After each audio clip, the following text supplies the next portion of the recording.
اعوذ باللہ من الشیطان الرجیم، بسم اللہ الرحمن الرحیم۔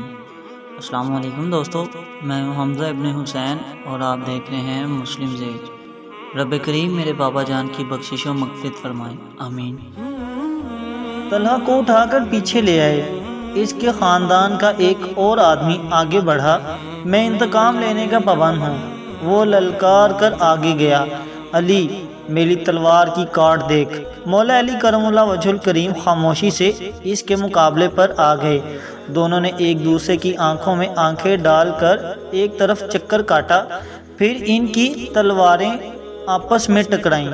اس کے بعد سب نے دیکھا کہ مولا علی کرم اللہ وجہ الکریم کی تلوار سے خون ٹپک رہا ہے اور اس کا سر زمین پر پڑا ہوا ہے۔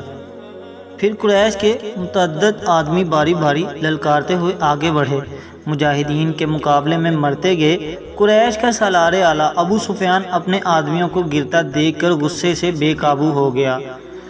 جنگی دستور کے مطابق اسے انفرادی مقابلے کے لیے نہیں اترنا چاہیے تھا، کیونکہ وہ سالار تھا۔ اس کے مارے جانے سے اس کی فوج میں ابتری پھیل سکتی تھی، لیکن وہ پھر بھی اپنے آپ پر قابو نہ رکھ سکا۔ وہ گھوڑے پر سوار ہو گیا، اس نے گھوڑے کو ایڑ لگائی اور للکارتا ہوا آگے چلا گیا۔ اس کی بیوی ہند نے اسے جاتے ہوئے دیکھا تو اونٹ پر سوار ہو کر چلی آئی۔ اس نے بڑی بلندی سے وہی گیت گانے شروع کیے جن کے اشعار یہ تھے کہ اگر تم ہارے تو ہم تمہیں اپنے قریب نہیں آنے دیں گی۔ ابو سفیان گھوڑے پر سوار تھا، لیکن اس کے مقابلے میں جو مسلمان آگے آیا وہ پیادہ تھا۔ تاریخ اسے حضرت حنظلہ بن ابو عامر کے نام سے یاد کرتی ہے۔ ابو سفیان کے ہاتھ میں لمبی برچھی تھی۔ کسی کو بھی یہ توقع نہیں تھی کہ تلوار والا پیادہ برچھی والے گھڑ سوار سے زندہ بچ جائے گا۔ ابو سفیان کا گھوڑا حضرت حنظلہ رضی اللہ تعالیٰ عنہ پر سر پر دوڑا آیا۔ ابو سفیان نے برچھی تول کر پھر تاک کر ماری، لیکن حضرت حنظلہ رضی اللہ تعالیٰ عنہ پھرتی سے ایک طرف ہو گئے۔ اس طرح 3 مرتبہ ہوا۔ تیسری مرتبہ ابو سفیان کا گھوڑا نکل گیا تو حضرت حنظلہ اس کے پیچھے دوڑ پڑے۔ گھوڑا رک کر پیچھے کو مڑا تو حضرت حنظلہ اس تک پہنچ چکے تھے۔ ابو سفیان دیکھ نہ سکا۔ حنظلہ رضی اللہ تعالیٰ عنہ نے گھوڑے کی اگلی ٹانگوں پر ایسا زوردار وار کیا کہ گھوڑا گر پڑا۔ ابو سفیان دوسری طرف گرا۔ حنظلہ رضی اللہ تعالیٰ عنہ اس پر حملہ کرنے کے لیے آگے بڑھے تو ابو سفیان نے گرے ہوئے گھوڑے کے ارد گرد دوڑ کر اپنی جان بچانے کی کوشش کی۔ اس کے ساتھ ہی انہوں نے قریش کو مدد کے لیے پکارا۔ قریش کا ایک پیادہ دوڑا آیا۔ مسلمانوں کو یہ غلط فہمی تھی کہ یہ آدمی ابو سفیان کو اپنے ساتھ لے جائے گا، لیکن اس نے بے اصولی کا مظاہرہ کیا۔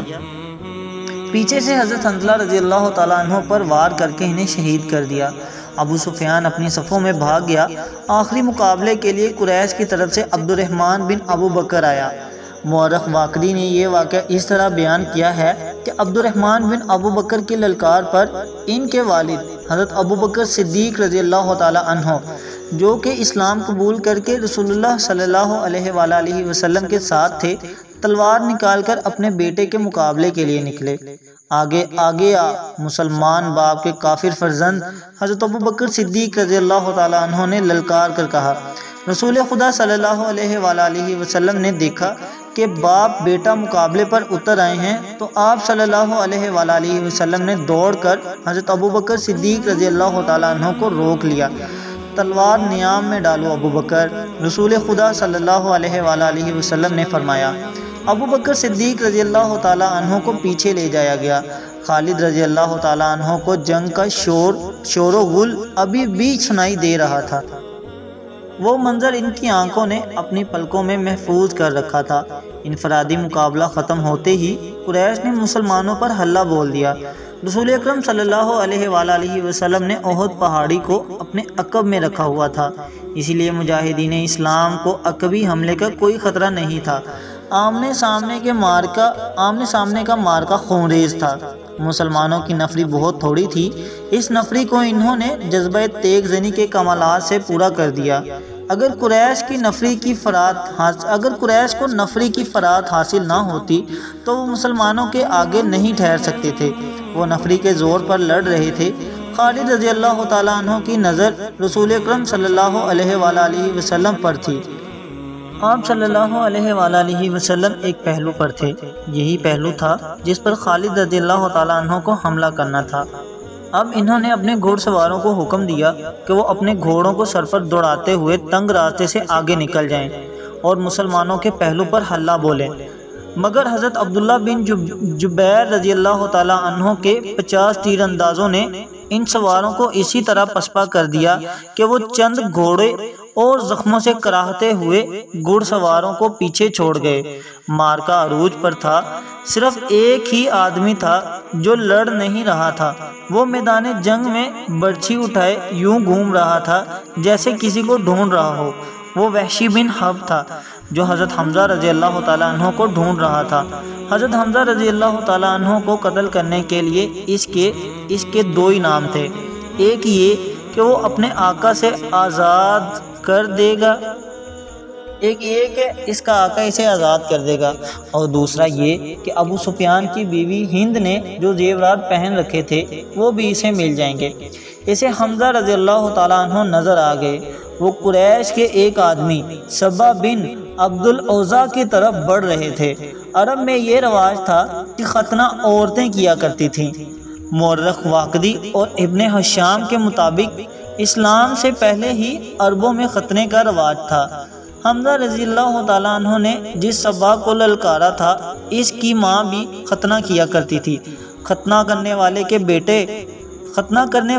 بیٹے حمزہ رضی اللہ تعالیٰ عنہ نے للکارا، ادھر آ، مجھے آخری دفعہ دیکھ لے۔ سبا بن عبد العزا حمزہ رضی اللہ تعالیٰ عنہ کی طرف بڑھا، غصے سے اس کا چہرہ لال تھا۔ وہ تلوار اور ڈھال کی لڑائی کا ماہر تھا۔ حمزہ رضی اللہ تعالیٰ عنہ بھی اس سے کچھ کم نہ تھے۔ دونوں ایک دوسرے کے قریب آئے، ایک دوسرے پر وار کرنے لگے۔ دونوں کی ڈھالیں وار روک رہی تھیں۔ وہ پینترے بدل بدل کر وار کر رہے تھے، لیکن ڈھالیں تلواروں سے زیادہ چل رہی تھی۔ اس وقت وحشی بن حرب جھکا ہوا آہستہ آہستہ ان کی طرف بڑھ رہا تھا۔ اسے زمین اور جھاڑیوں نے اوڑھ دے رکھی تھی۔ حمزہ رضی اللہ تعالیٰ عنہ اپنے دشمن کی آنکھوں میں آنکھیں ڈال کر دیکھ رہے تھے۔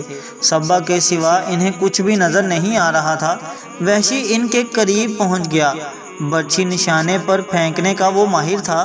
وہ اتنا قریب ہو گیا جہاں سے اس کی برچھی قطع نہیں جا سکتی تھی۔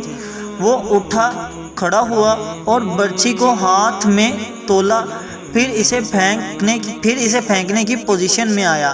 حمزہ رضی اللہ تعالیٰ عنہ نے سبا پر یکے بعد دیگرے تیزی سے 2-3 وار کیے۔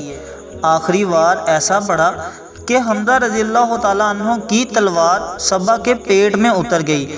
حمزہ رضی اللہ تعالیٰ عنہ نے اپنی تلوار اس کے پیٹ سے اس طرح نکالی کہ اس کے پیٹ اور زیادہ پھٹ گیا۔ وہ حضرت حمزہ رضی اللہ تعالیٰ عنہ کے قدموں میں گر پڑا۔ حمزہ رضی اللہ تعالیٰ عنہ ابھی سنبھلے ہی نہیں تھے کہ وحشی نے اپنی پوری طاقت سے برچھی پھینکی۔ فاصلہ بہت کم تھا۔ برچھی حمزہ رضی اللہ تعالیٰ عنہ کے پیٹ میں اتنی زیادہ آگے تک اتر گئی کہ وہ اٹھ کھڑا ہوا اور برچھی کو اپنے ہاتھ میں تولا، پھر اسے پھینکنے کی پوزیشن میں لایا۔ حمزہ رضی اللہ تعالیٰ عنہ نے سبا پر یکے بعد دیگرے تیزی سے 2-3 وار کیے۔ آخری وار ایسا پڑا کہ حمزہ رضی اللہ تعالیٰ عنہ کی تلوار سبا کے پیٹ میں اتر گئی۔ حمزہ رضی اللہ تعالیٰ عنہ نے تلوار اس کے پیٹ سے اس طرح نکالی کہ اس کا پیٹ اور زیادہ پھٹ گیا۔ وہ حمزہ رضی اللہ تعالیٰ عنہ کے قدموں میں گر پڑا۔ حمزہ رضی اللہ تعالیٰ عنہ ابھی سنبھلے بھی نہ تھے کہ وحشی نے اپنی پوری طاقت سے برچھی پھینکی۔ فاصلہ بہت کم تھا۔ برچھی حمزہ رضی اللہ تعالیٰ عنہ کے پیٹ میں اتنی زیادہ اتر گئی کہ اس کی انی حمزہ رضی اللہ تعالیٰ عنہ کے پیٹ سے آگے نکل گئی۔ حمزہ رضی اللہ تعالیٰ عنہ گرے نہیں، انہوں نے ادھر ادھر دیکھا، انہیں وحشی دکھائی دیا۔ حمزہ رضی اللہ تعالیٰ عنہ برچھی اپنے جسم میں لیے ہوئے وحشی کی طرف بڑھے۔ وہ 4-5 قدم ہی چلے تھے کہ زمین پر گر پڑے۔ وحشی اطمینان سے کھڑا رہا۔ اس نے دیکھا کہ حمزہ رضی اللہ تعالیٰ عنہ کے جسم نے ہلنا بند کر دیا ہے۔ وہ حمزہ رضی اللہ تعالیٰ عنہ کے پاس آیا۔ اس نے دیکھا کہ حمزہ رضی اللہ تعالیٰ عنہ شہید ہو گئے ہیں۔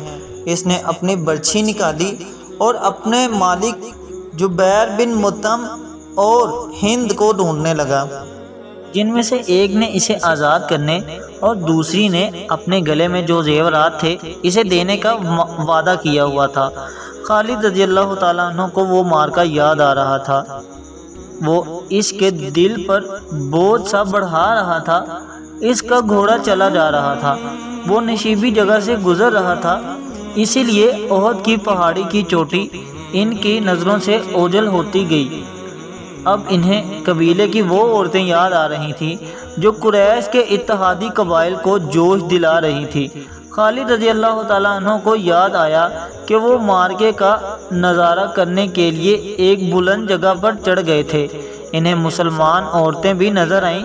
مسلمان جن کے کام یہ تھے کہ جب زخمیوں کو پیچھے لایا جاتا تو وہی عورتیں انہیں سنبھالتی تھیں، ان کی مرہم پٹی کرتی تھیں اور انہیں پانی پلاتی تھیں۔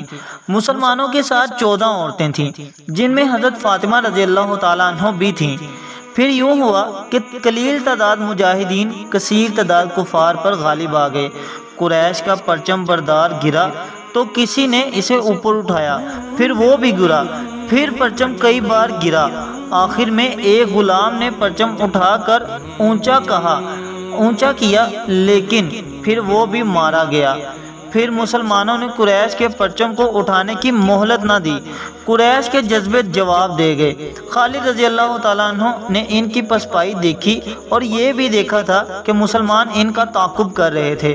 قریش اپنے کیمپ میں بھی نہ ٹھہرے، اپنا مال و اسباب چھوڑ کر افراتفری کے عالم میں بھاگ گئے۔ یہاں سے جنگ کے بعد کا مرحلہ شروع ہوا۔ مسلمانوں نے فتح کی خوشی میں اور انقلابی جذبے کے تحت قریش کے کیمپ کو لوٹنا شروع کر دیا۔ وہ فتح و نصرت کے نعرے لگا رہے تھے۔ قریش ایسے بوکھلا کے بھاگے کہ انہیں اپنی عورتوں کا خیال بھی نہ رہا۔ وہ پیدل بھاگے جا رہے تھے، لیکن مسلمانوں نے ان کی طرف آنکھ اٹھا کر بھی نہیں دیکھا۔ قریش کے گھڑ سواروں کے ایک دستے کا کمانڈر اکرمہ اور دوسرے دستے کا خالد رضی اللہ تعالیٰ عنہ تھے۔ انہوں نے مسلمانوں کے پہلوؤں پر حملہ کرنا تھا، مگر جنگ کا پانسا ہی بری طرح پلٹ گیا۔ اکرمہ اور خالد رضی اللہ تعالیٰ عنہ نے پھر بھی اپنے اپنے سواروں کو وہیں رکھا جہاں انہیں تیاری کی حالت میں کھڑا کیا گیا تھا۔ دوستو، آج کے لیے اتنا ہی۔ اگر اس ویڈیو میں مجھ سے کوئی غلطی یا کوتاہی ہوئی ہو تو رب کریم مجھے معاف فرمائیں۔ بے شک اللہ معاف کرنے والے ہیں۔ انشاءاللہ بہت